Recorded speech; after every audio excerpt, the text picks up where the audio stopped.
I had got a message. I have been getting messages here and there, but it was more about the litigation for student loans. I just got a message last week, I think, from the Department of Ed saying, baby, listen, now get it together, because your student loans are going to be reactivated in September and your first payment will be due in October. Hey y'all, it's your girl Shalonda coming back today with another video. So as I was queuing up this video, I'm like, I wonder, is there anybody like me? And that's the wrong way to start it, because I know there are people like me. According to the internet, there's 37 million people like me who are about to have their student loans resume.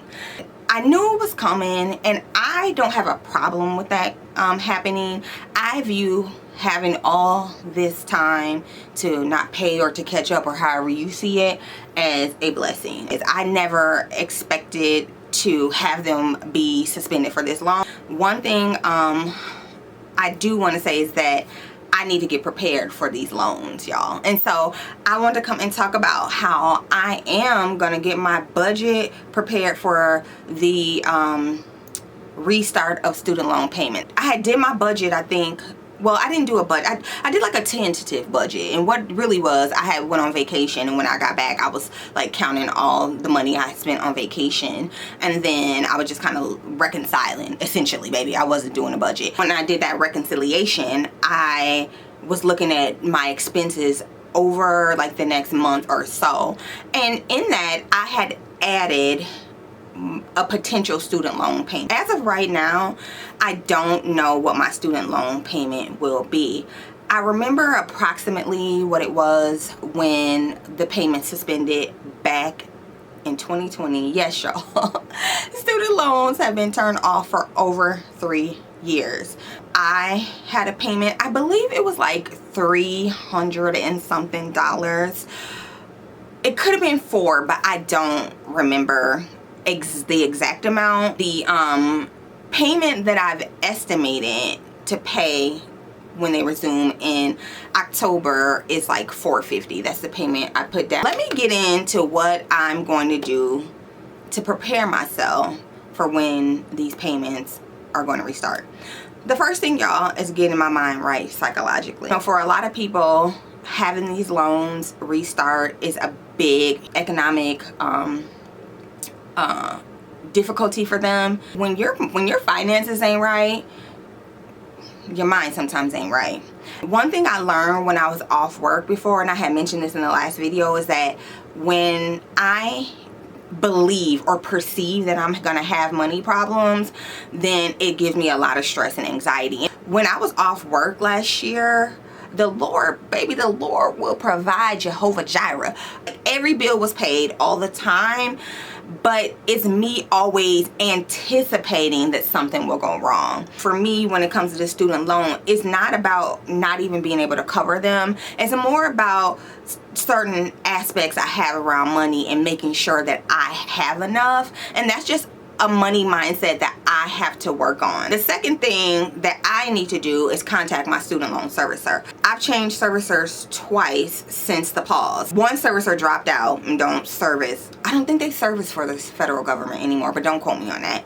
And then I went to, so they transferred me to another servicer. When I signed up for public service loan forgiveness, which I talked about last time, then I went to a different servicer. But I've never contacted this servicer because I haven't had to, because the information I sent in was like paperwork.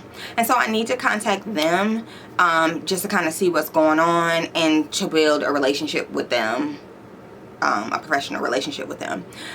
The other thing is that I noticed when I looked online, so when I used to have my old servicer, I had what was called, at that time, it was called like income-based repayment, and then there was another one like IDR, income-driven repayment. Though I would believe if you weren't in like typical repayment, when they wanted to go by your income, they would do that too, like income-based, income-driven. And I really never quite understood the difference between the two. They both seem very similar to me, but I always refer to it as income-based repayment. When I looked on studentaid.gov, just like a week or so ago, when I was thinking about this, I noticed that it had different names and different types of repayment. And so that's something I have to study up on and or talk to my servicer about to make sure that I'm on the correct repayment. As I am a candidate for public service loan forgiveness, then I want to make sure that I'm paying as little as possible,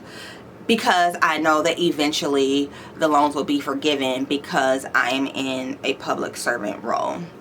The next thing that I'm going to do, y'all, I need to go and look at my due date so that I can make sure that that due date is a due date that I can work with, because I already have a couple payments that come out on certain days and I don't want everything to kind of come out all at once. I want to be able to control when that is. Payment doesn't restart until October, and so I'm going to set aside the first payment in September.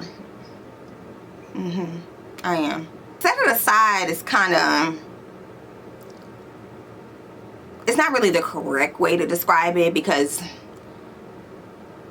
the money is just there, but I'm going to allocate in my mind the money to student loan. I am going to set that aside on the September bill for student loans, and I'm going to set it aside October, so I'll kind of be paying a month ahead, but it kind of just gives me some cushion for that payment. Okay, the other thing that I didn't mention, y'all, that I also have always done is I put my payments on auto pay. Now, I know everybody ain't able, and I ain't telling you what to do, but for me, student loans is a bill, especially now that I'm doing public service loan forgiveness. It's not a payment that I want to pause or anything like that. These are the things that I'm going to do to get myself ready for the restart of student loan payments, which are happening this fall. Let me know if you have student loan payments, how you feeling about it, if you're ready for it, and what you're doing to get yourself ready for them. And don't forget to like and subscribe. Thank you so much, y'all. I appreciate you watching. See y'all next time. Bye.